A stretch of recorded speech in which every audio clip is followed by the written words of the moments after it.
Well, as you know, 2012 was a really tough year for livestock producers around the country.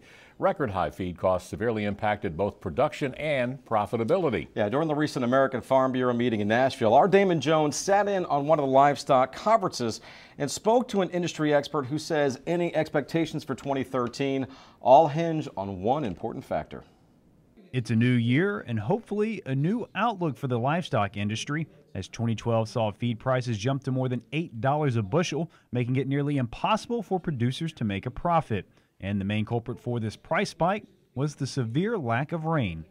You know, that 2012 drought, that's the key to skyrocketing costs to unprofitability in our livestock sector. Whether we're talking livestock or dairy, you know, skyrocketing feed costs were really the key for 2012 being a tough year. As for the outlook in 2013, Anderson says it's really quite simple. If it rains, feed prices drop, which means you'll see a major improvement in the industry. However, even if the Corn Belt does see adequate rainfall this season, don't expect a huge jump in production overnight. We've got an inventory report coming out in a couple of weeks, and I think it's going to show that 2012 was another year of decline in terms of cattle numbers. So over the next couple of years, we're really going to be, you know, reaping what was sowed the last couple of years in terms of fewer cows, fewer calves, less beef production, and that time lag for production from when those calves are born. And so really, I think in 2013, 2014, we see declining beef production because of the declining herds. Now, with that lack of supply, consumers can expect to see higher beef prices at the supermarket this year. However, that could turn into just a temporary problem. I think it means higher prices, both for calves, for fed cattle, and also for beef prices at the grocery store for consumers, simply because supplies are tighter. There's less supplies there. But it's important to remember, too, higher prices are the signal to produce more. That gets us back to profitable conditions where we can then produce more beef that then leads to some lower prices.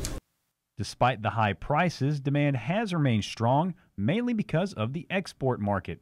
In fact, beef exports accounted for nearly 13% of the total production in 2012, and even though that's down slightly from last year's record high, it's still an impressive number. We've had booming export markets for the last several years in beef. 2012 was a little less than the record in 2011, simply because we had record high prices, and it's tough to compete out there when you got record high prices. But still, they were at a level that we would consider historically very strong, and really a bright picture for U.S. beef is really the export market. So with a tough 2012 now in the rearview mirror, producers are looking forward to a possible rebound if the weather cooperates. However, if it doesn't, Anderson does have a little advice to get farmers through the tough times. You still have to manage. You still have to manage. You still got to move those animals out. You got to preserve what pasture you can so that it recovers, which allows your cow herd to recover. So as discouraging, as tough as 2012 was in the livestock and dairy industries, there's still management decisions that you got to make, decisions that can be made now to set you up to profit from better times in the future if you make those decisions now. For the Georgia Farm Monitor, I'm Damon Jones.